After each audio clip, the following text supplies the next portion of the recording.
Et bonjour à tous, c'est GB, on se retrouve pour une nouvelle vidéo dans laquelle on va focus sur un guide sur l'aim. Si t'en as marre de rater tous tes tirs et si ça te coûte des games, alors il y a un de ces 10 tips qui va sûrement t'intéresser. Allez, c'est parti.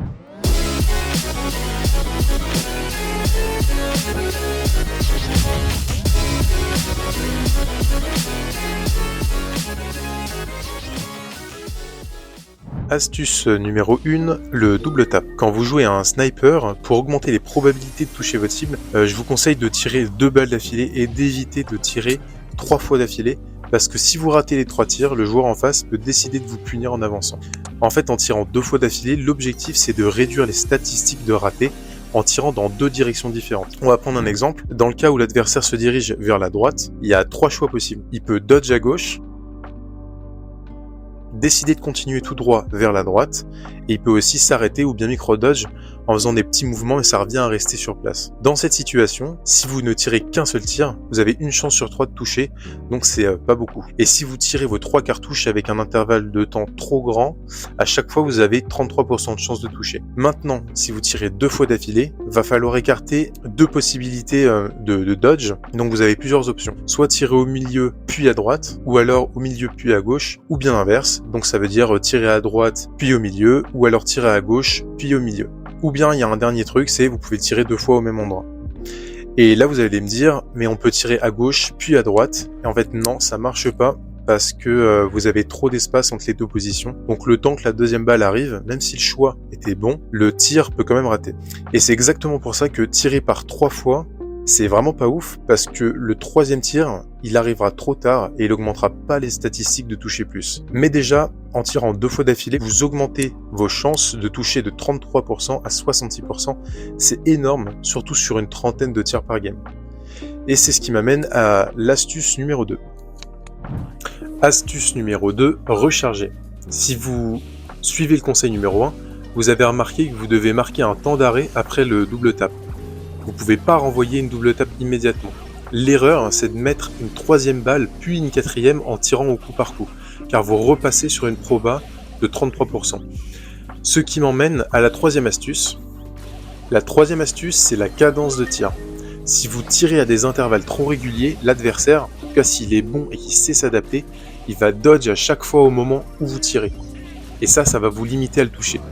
Vous pouvez tirer 2 fois de suite, et ensuite vous attendez un peu, et au moment où vous voyez que votre adversaire il va dodge, vous pouvez remettre un tir à la fin du dodge. J'appelle ça un peu le dodge panic, c'est moi qui l'ai appelé comme ça, je sais pas si ça existe vraiment, et c'est le 4e tips. Donc le tips numéro 4, c'est le dodge panic. En fait, quand vous faites exprès de casser un rythme dans la fréquence de vos tirs, l'adversaire il va être un peu perdu, et il va tenter des dodges un petit peu désespérés. Et à ce moment-là, vous pourrez le toucher assez facilement à la fin de ces dodges justement. Astuce numéro 5, le droite-gauche réflexe.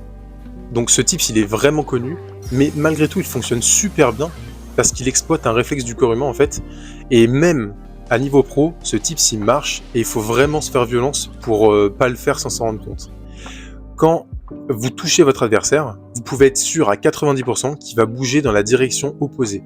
Donc si l'adversaire va vers la gauche et que vous le touchez à ce moment-là, tirez immédiatement à droite. Par réflexe, on réagit à un stimulus. Et ici, le fait que, en fait, quand vous êtes touché, il y a des dégâts en rouge qui s'affichent. Le cerveau, en fait, il va interpréter l'information en rouge rapide, un peu violente, comme un message de danger, et du coup, vous allez réagir. Et la réaction, c'est de partir à l'opposé de l'action que vous faisiez, vu que cette action, elle a entraîné quelque chose qui vous a puni. Donc, vous allez, par réflexe, dodger la balle et prendre la double tape. Pour cette astuce numéro 6, là par contre, j'ai vu personne, mais absolument personne en parler, et en tout cas, j'ai vu nulle part sur YouTube, ni des pros expliquer ça. D'ailleurs, je pense qu'il y a peu de pros, voire aucun qui connaissent ça, et c'est moi qui l'ai trouvé à force de beaucoup jouer en duel à un moment, donc je me suis permis de l'appeler le tonneau réflexe. Alors ça consiste en quoi en fait? C'est le fait que quand un adversaire se cache derrière un obstacle simple, comme un tonneau, vous pouvez prédire son positionnement en fonction de votre déplacement. En fait, quand vous vous déplacez vers la droite, par exemple, si vous tirez à gauche du tonneau, par réflexe, votre adversaire ira à l'opposé de votre direction en pensant qu'il va pré-shot votre tir puisque vous allez de son côté en vous déplaçant vers la droite. Cette astuce, elle marche super bien sur des obstacles fins du genre un carreau d'épaisseur comme un tonneau. Et plus l'obstacle il est long, donc il est fin mais long, plus c'est difficile, parce que votre tir il doit être ultra rasant. Plus il va être écarté de l'obstacle en fin de course, moins vous aurez de chance de toucher l'adversaire. Et il exploite l'astuce numéro 7, mais avec un ajout de déplacement. Et le tips numéro 7, il est très connu. La hitbox. Alors, lorsque vous êtes derrière un obstacle, certaines attaques, elles peuvent légèrement contourner l'obstacle. C'est hyper visible chez Sandy, Gaël ou Kenji, qui peuvent taper derrière un obstacle. Quand vous pouvez exploiter ça, il faut le faire, et surtout avec les snipers, parce que ça peut surprendre par moment, même si c'est un type connu. Dernier tips, la distance manuelle.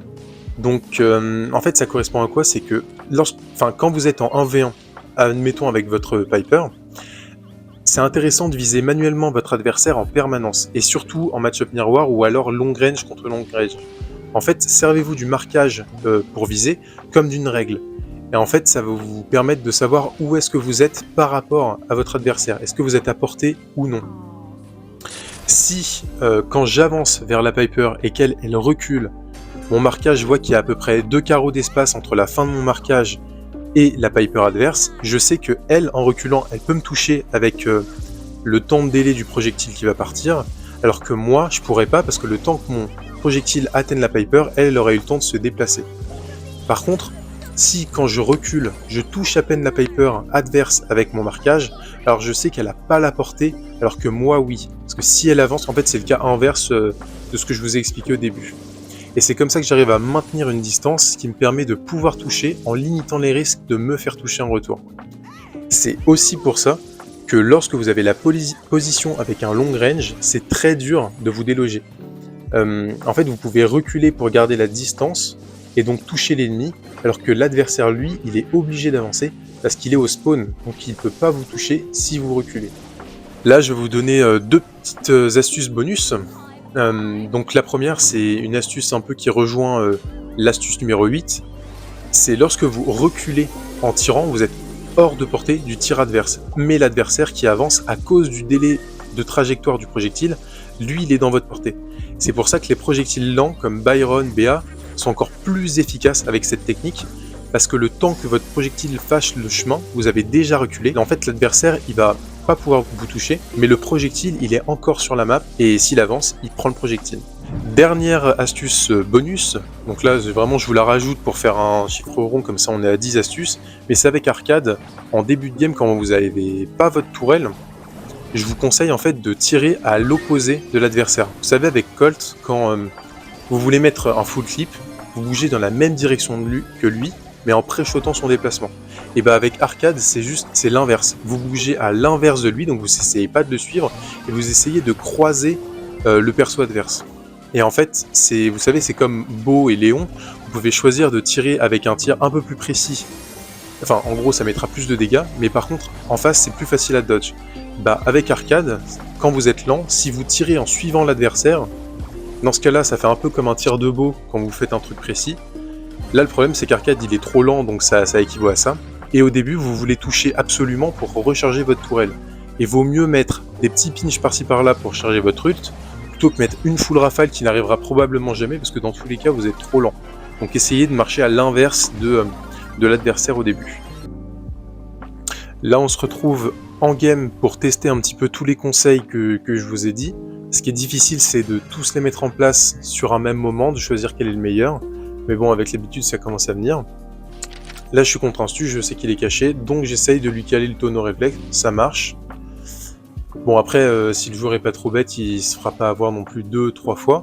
Quoique sur les joueurs un peu médiocres, ça peut passer. Là, j'arrive à caler le truc de la hitbox. Et là, je fais une erreur, je me rapproche un peu trop, et je vais donner l'ult au stu. Donc c'est une erreur. Malgré ça, j'arrive à venir négocier le kill. Ça aurait pas dû, si le stu avait réussi à gérer, il m'aurait tué. Mais bon, je prends. Ici sur Gaël, je vais faire la double tape. Voilà, ce qui marche nickel. Pour le moment, les petits conseils marchent bien. J'ai lancé dans une map qui me paraissait la plus open pour un petit peu mettre en pratique tout ça. Là, toutes les games vont être à la suite. Et le but, ça va être d'enchaîner le plus de games sur une quinzaine de minutes, et on va voir si à la fin ça ça paye. Là, sur le Reco, j'arrive à caler quelques trucs. Et puis, vous voyez ça, pour moi, c'est un peu le dodge panique, c'est que le gars, il rentre dans les bush, il panique un peu, il fait son dodge, et il ressort du côté où il est rentré, et là, vous l'attendez dessus. Ça sert à rien de se précipiter, parce que souvent, les gens qui rentrent dans un bush, ils vont dodge. Là, vous voyez, la Shelly, elle essaye aussi de dodge quand elle rentre dans les bush. Ça, c'est quelque chose qui est assez prévisible. Bien joué à elle, d'ailleurs, elle a failli me tuer. Un petit peu de réussite, c'est là, on va pas se mentir, mais souvent les gens sont assez prévisibles, ils essayent souvent de rester au même endroit la première fois et ensuite ils bougent, donc c'est quelque chose que vous pouvez avoir. Ici, bah là je fais le droite-gauche, qui marchait bien. Les Pipers en plus, elles tombent souvent dans le panneau. Moi le premier d'ailleurs, j'arrive pas encore à contrer ça, faut vraiment que je me dise de pas le faire. Finalement, là j'enchaîne vachement bien toutes les games, je crois que je vais en lose une, parce qu'il y avait une Lily en face et je pouvais difficilement faire quelque chose. Mais globalement, j'ai full lose, je vous montrerai à la fin sur... je crois que j'ai fait plus 80 TR sur 15 minutes. Vraiment, le leader n'a pas d'intérêt, mais si vous voulez monter les TR rapidement et de manière... bah en fait, vous êtes en solo, donc c'est plus rapide, vous n'avez pas besoin de prendre du temps pour trouver des mates. Et si quelqu'un troll, bah la personne c'est que vous. Donc il n'y a que vous qui pouvez vous en prendre à vous-même si vous perdez. C'est pour ça que j'aime bien le duel. Et donc disons que si je voulais rush les 100, 120, peut-être pas 100, 150k, mais au moins les 120k, ce que je ferais c'est que j'irais en duel, je jouerais 24 heures sur 24 en duel, et vous allez perdre quoi, une game toutes les 20 minutes. Bah, globalement c'est ultra rentable, vous perdez rien en plus en dessous de 1500 trophées, quasiment rien, donc ça vaut le coup. Vous voyez, j'essaie de casser le plus possible aussi avec ma Piper. C'est un tips qui marche vachement bien avec Piper, Colette, ce genre de truc, c'est de tirer et d'ult après, comme ça si jamais vous touchez, le moment où vous mettez votre ult après, vous avez déjà commencé à le recharger pendant que vous êtes en l'air, donc ça peut valoir le coup, surtout avec Colette en braquage. Là le buzz, il devrait peut-être un peu plus aggro, tenter un gadget même si j'ai la repousse. De manière, il a pas tellement le choix, il va pas se charger. Sur le buzz, c'est ce que je vous ai mis dans les exemples de la vidéo là, mais j'arrive à lui caler 2 fois la hitbox. Bon, ça c'est un joueur un peu bête qui a pas compris que voilà, ça marchait. Donc si vous tombez sur ce genre de joueur, profitez-en. Je me rappelle plus comment la game se finit, mais oui, bon voilà, en plus il ressort du mauvais côté. J'ai même pas besoin de mettre la repousse. Voilà, c'est aussi ce que je vous disais, c'est qu'en duel, le niveau est quand même mauvais. Depuis qu'il y a eu la refonte des TR là, en leader, il y a beaucoup de personnes qui ont accès au match à plus de 1000 TR, donc évidemment ça lisse le niveau. Le niveau est quand même vachement plus nul qu'avant. Et si vous implémentez ces tips là, vous avez l'avantage, mais sur 95% de vos games, et normalement ça devrait bien se passer. Là j'ai fait arriver à lui mettre 2 fois le tonneau réflexe. Donc comme quoi ça peut quand même faire la diff, parce que vous n'y pensez pas si vous connaissez pas l'astuce. Et là c'est ce qui me permet de prendre la game. Là aussi ça passe assez bien. Et le tonneau réflexe il passe 2 fois, donc quand même. Hein. Et c'est un obstacle fin, mais sur 2 carreaux, donc sur un obstacle de 1 carreau, sur un carreau, ça passe quasiment tout le temps. Là vous voyez, j'essaye de prendre mon temps. Je cale mes techniques au fur et à mesure. Et quand je peux, j'essaye de casser. Mais j'essaye pas de griller tous mes tirs non plus. Je tire 2 par 2. Et vous voyez, je prends mon temps, je le laisse dodge. Et quand je vois que je peux double ou triple tap parce que il y a un intérêt à le faire, et bah c'est parti, on le fait. Si globalement sur vos 2 tirs vous en mettez un à chaque fois, ou même ça arrive aussi de rater les 2 d'affilée, c'est pas bien grave. Le but c'est que sur une moyenne, au long terme, vous allez caler en moyenne 50% de vos balles. Peut-être un peu moins, mais ce sera mieux qu'un 33%. Vraiment si vous tirez une balle par une balle avec un intervalle de 1 seconde à chaque fois entre chaque balle, vous allez toucher 33% du temps. C'est de la statistique. Alors que si vous tirez 2 balles coup sur coup, vous avez 66% de chance de toucher, donc c'est quand même pas négligeable.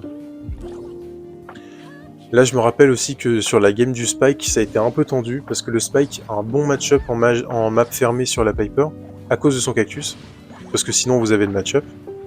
Donc à partir de là, j'essaie de casser, pour qu'il ait le moins de cover possible. Il n'empêche que j'arriverai pas à péter les murs de mon côté. Pour le moment, je suis assez content parce que les tips que je vous donne là, les 10 tips, j'arrive à en mettre certains en place. Les plus importants, c'est la double tape.